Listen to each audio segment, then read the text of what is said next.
pag-uusapan naman natin ngayon kung ano yung first insurance policy na kinuha natin personally para sa sarili natin. So, ikaw muna. Gusto ko yan. Yung first insurance policy ko, way back 2013. 2013. Diba? 13 years ago. Nung panahon na to, 2 months pa lang ako as AAA Life Planner at 22 years old. At ang pangalan ng plan na nakuha ko family provider ng AAA. And VUL siya. VUL. Kasi nung panahon before, syempre, 1 year pa lang ako na nakagraduate sa college. Ay, fortunate lang na hindi breadwinner. Okay. Kaya isip ko, bakit ako kuha ng malaking insurance? Wala naman nagdedepende sa akin. So, nung panahon before, nung 2013, uso talaga yung mga VULs. Okay. Tapos mga iniisip yung investment, ganyan. Kaya yun yung nakuha ko. Yun yung napili ko for myself. And then, 10 years to pay siya, 2.5 per month. Okay. Or nag-quarterly ako nun, 7.5 per quarter. And then 10 years lang po magsisave. Ang iniisip ko noon, pag VUL, talagang pag 10 years to pay, 10 years lang tapos na. Yun pala, hindi ganun. Diba? Nung tumagal na ako dito sa business, sa AAA, pag VUL pala, walang guarantee na pag 10 years ka na magbabayad. So kasi, syempre pag mas matanda or bumagsak yung market, pwede rin tayong i-encourage ng company na maghulog pa para tumagal pa yung coverage. Yun naman yung una kong kinuha na plan. Ikaw, anong klaseng plan ang nakuha mo?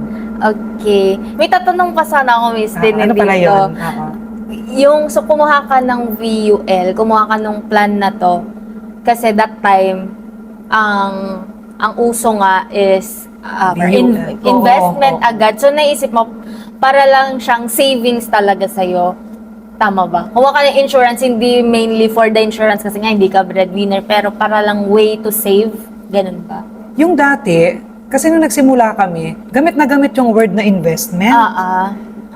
Hindi pala dapat basta-basta ginagamit yung investment na word sa lahat ng mga insurance policies. Kasi hindi naman talaga siya purpose to grow the money. Ang pinaka main purpose lang talaga is to save money, tapos may insurance. Ang kumuha ko for investment, not for savings. So ang ine-expect ko, dapat after 10 years, kikita. Pero hindi ganun yung nangyari. Nung 2023, bagsak ang market, pandemic, di ba nag-o-opening pa lang talaga, dun ko na-experience na, ay totoo pala, yung mga natututunan natin along the way. Fortunate lang talaga na naging financial advisor, naging life planner, mas nagkakaroon tayo ng access immediately sa mga ganong information para hindi lang basta makatulong sa iba, kundi matulungan ko yung sarili ko tsaka family members. So sabi ko ay hindi pala talaga. Yung mga akala ko na kaya kukuha ko nito for investment, hindi ganun yung nangyari. Hindi ko inisip to save, kundi gusto ko talaga kumita yung pera. Dapat pala pag gusto kong kumita ng pera, more on yung may product tayo na money tree, yung one time lang na magsisave. Pero talaga palaguin yung pera. Pero yung nakuha ko, hindi pala ganun. And yun, natuto ako sa mistake ko rin. Nakapili ako ng sarili kong policy. Yun nga lang kapag 22 years old, hindi ka pa capable to buy bigger plans. Which is yung pang-investment talaga yung purpose. Pero I will always be grateful to myself na sinimulan ko siya.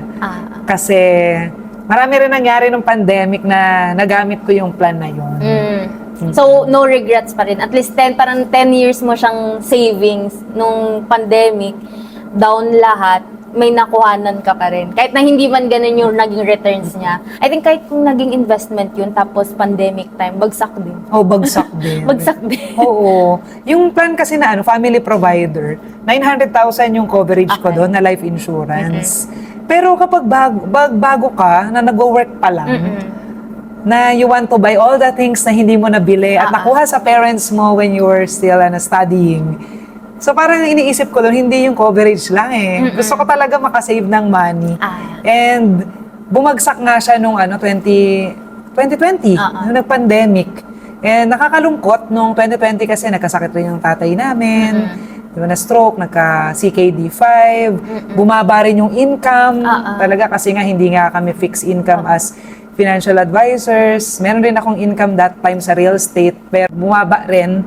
Kaya sabi ko nun, mag-withdraw kaya ako dito sa VUL plan ko? Kaso may 10% charge eh. Ah. Di ba kapag between 6 to 10th year ng VUL plan, may charges. Tapos pinag-isipan ko, ganun talaga, wag ka kaagad mag-make decisions sa mga major decisions. Let yourself na think it over. Tapos sabi ko, nung kinabukasan, na kesa hiramin ko sa ibang tao, kukunin ko na lang doon sa VUL plan ko. So nag-partial withdrawal ako para may pandagdag na money, pambayad rin ng bills. Hindi natigil yung mga bayarin ng pandemic. Dumami pa yung expenses, mina yung income. But happy ako na at least merong ganon. Kung hindi, di ba, saan ko kukunin yun? Every peso count, lalo na ng pandemic. So, happy rin talaga na nag-save ako. Kasi kung hindi, baka nagastos ko na yun. Dahil nga, sure. Yun yung aking behavior. Lalo na nung hindi pa ako marunong maghawak ng pera. 2525, ano din yun, parang maliit pero over 10 years, malaki din yun. Maliit siya kung titingnan ngayon, pero malaki siya sa fresh graduate. Tsaka sa maliit pa na income, di ba? Maliit for us. Yun yung plan na kuha ko before. Ikaw? Yeah. So, ako naman, yung pinakaunang policy na kinuha ko ay all-in-one. AIA din, all-in-one. Kinuha ko siya noong 2021. Ilang taong ka na? 22. Ah, pareho tayo! Pero magta-23 na ako that year. Pero nung kinuha ko siya, 22 pa lang ako. And ang story nun is, first month ko pa lang dun sa second job ko. Hindi pa ako regular, kumuha na agad ako. Kasi, nung nandun ako sa first job ko, so eto pala, nakwento ni Miss Tim na VUL. Yung sa akin naman, OL, Ordinary Life. Ibig sabihin, hindi siya investment link. Alam ko na yung binili ko is purely for insurance. Yung kwento kasi niya, nung first job ko, mababasahod ko. Hindi pa naman ako breadwinner that time. Pero mababasahod ko. Tapos break even lang. Wala akong masyadong nasisave kasi pamasahe ko, baon ko, ang layo talaga. Tapos pandemic time, ang hirap nag-commute. Basta ganun na. Kaya doon ako naging interested about personal finance. Kasi sabi ko, if hindi ako matututo kung paano ko i-manage yung maliit na sinasahod ko, magpapakapagod lang ako sa wala. So sabi ko, kailangan matutunan ko kung paano ko i-manage yung pera ko para may kinakapuntahan yung pinagpapaguran ko. So doon ako naging interested magbasa, makinig ng podcast, magbasa ng libro, manood ng videos sa YouTube, mga ganyan. And then, natutunan ko yung sa financial pyramid, okay, ito pala dapat yung mga ipaprioritize. Doon ko na nalaman yung emergency fund, doon ko nalaman yung savings, doon ko nalaman yung insurance, nalaman yung mga about investment, retirement, doon parang a whole new world for me. And then sabi ko, ito yung mga dapat umpisahan. Savings and then insurance.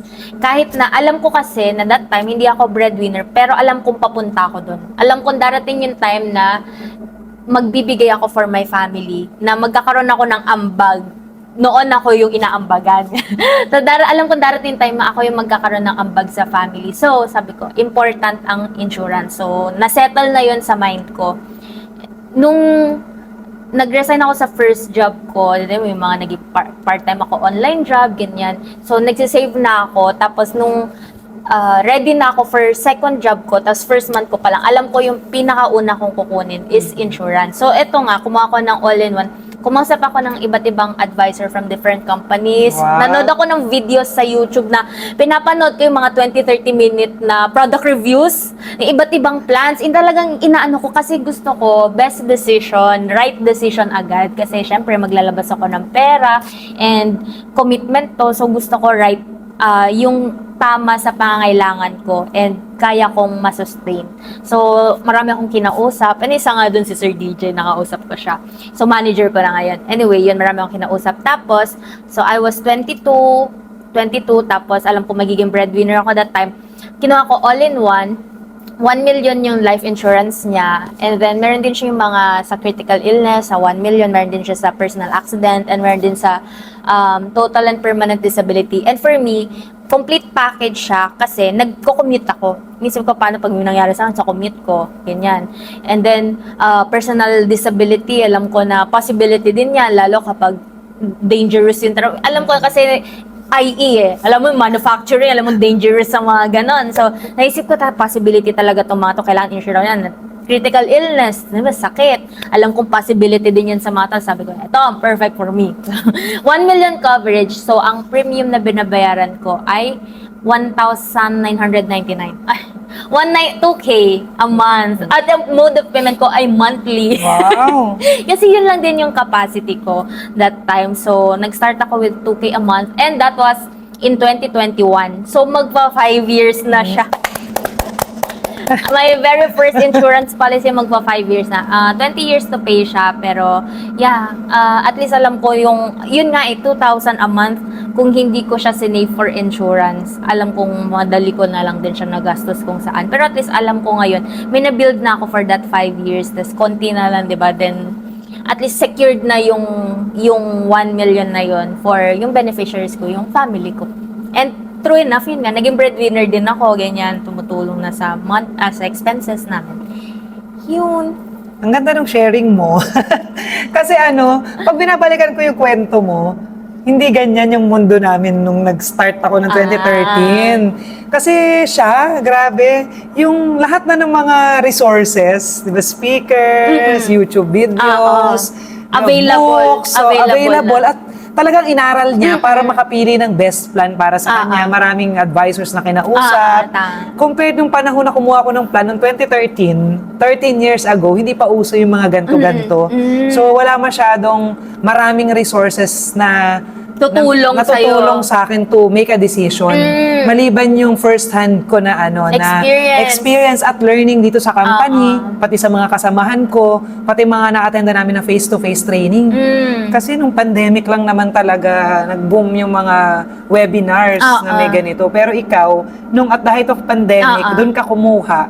Kaya marami ng information kang na-consume to make a good decision. Diba? Kaya nakapilig. Versus yung akin, kahit na nandito ako sa company, ito pa lang yung kaya kong simulan.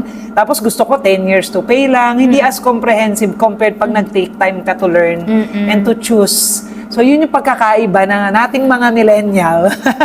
Kaya kung nag-start ka na rin ng plan katulad ko, pwedeng yung umpisa mong plan hindi masyadong malaki at hindi as comprehensive as katulad nung shinare niya. Or pwedeng VUL rin siguro ang pinili mo katulad ko dahil yun yung nauuso nung panahon natin. Pero nung time na kumuha sila at working class na talaga sila nung pandemic, di ba gumraduate ka nung pandemic? 2020. Oh, di ba? Gumraduate siya nung pandemic, tapos nagkaroon ng trabaho. Ito na agad yung mga available na policies by that time. Nagkaroon na yung mga gandang traditional plans. Versus dati sa amin, basta pag traditional, kapag kumuha ka, tapon lang yung pera mo. Yun lang yung term insurance, yun yung parang uso nung panahon dati, maliban yung sa VUL. Kitang-kita doon sa sharing mo pa lang yung pagkakaiba nating dalawa. Ayaw nga, no? Diba? Magkaiba tayo ng plan. VUL sa akin, ikaw OL. And may malalim na reason why. Oo, meron talagang, depende talaga kung ano yung current situation and then availability of information. Tama. 22 years old tayo, Pareho, nag-graduate. Nag-graduate, hindi lang nag-graduate. Tsaka kumuha. 21 tayo gumraduate. Tama. Tapos 22 22, kumuha ng kasi plan. pareho kaming industrial engineers. Yan. So, syempre, lahat naman ng mga plans na nakukuha natin, mga insurance plans, pati investment vehicles, ay hindi naman perfect. Tama.